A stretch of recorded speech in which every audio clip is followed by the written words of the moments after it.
YTN은 어제 우리 정부가 우크라이나 전쟁으로 러시아 발사체 이용이 어려워지면서 위성 발사 비용 600억 원을 날릴 위기에 처한 상황을 보도했는데요. 정부는 어쩔 수 없이 환불 대신 10년 안에 위성 발사를 해주겠다는 러시아의 역제안을 받아들인 것으로 취재 결과 확인됐는데 이는 우리 정부의 방침과는 어긋난다는 문제가 있다고 합니다. 박기환 기자가 전해드립니다. 정부는 러시아와의 인공위성 발사 계약을 끝내 해지하기로 했습니다. 우크라이나 전쟁 장기화로 위성 발사가 더 미뤄져선 안 된다고 판단한 건데 문제는 러시아 측의 비협조로 이미 투입된 혈세 600억 원을 돌려받을 방법이 없다는 겁니다. 다만 러시아는 환불 대신 10년 이내 다른 위성을 발사할 기회를 주겠다고 제안했는데 정부는 이를 수용해 지난 1월 아리랑 6호에 대한 계약 해지 절차를 마친 것으로 확인됐습니다.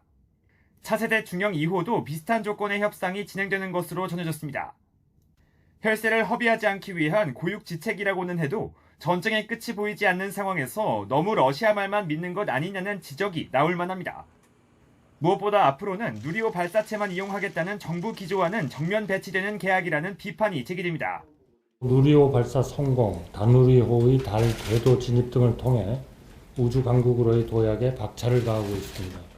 우주 개발은 안보와 연계되어 다른 나라의 도움을 기대하기 힘들기 때문에 과기부 관계자는 계약상 비밀 유지 의무 조항에 따라 구체적인 내용은 확인해 줄 수 없다면서도 환불이 안 되면 어떤 방식으로라도 대가를 돌려받아야 하는 것 아니겠냐고 설명했습니다.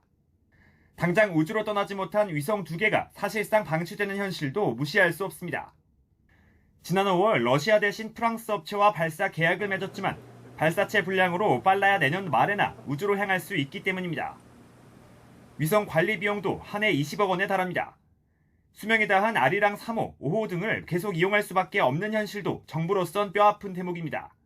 수명이 다하고 8년이 넘는 이런 노후화의 문제점들을 야기하고 있습니다.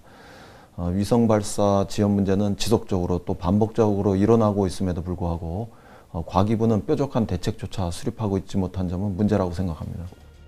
우리 정부는 의욕적으로 우주 강국을 표명하며 달 착륙과 화성 탐사 계획까지 내놨지만 비록 외부 요인이라고 하더라도 위성 발사를 제때 하지 못해 600억 원을 잃는 처지에 놓인 안타까운 현실을 부인하긴 어려워 보입니다. YTN 박규환입니다.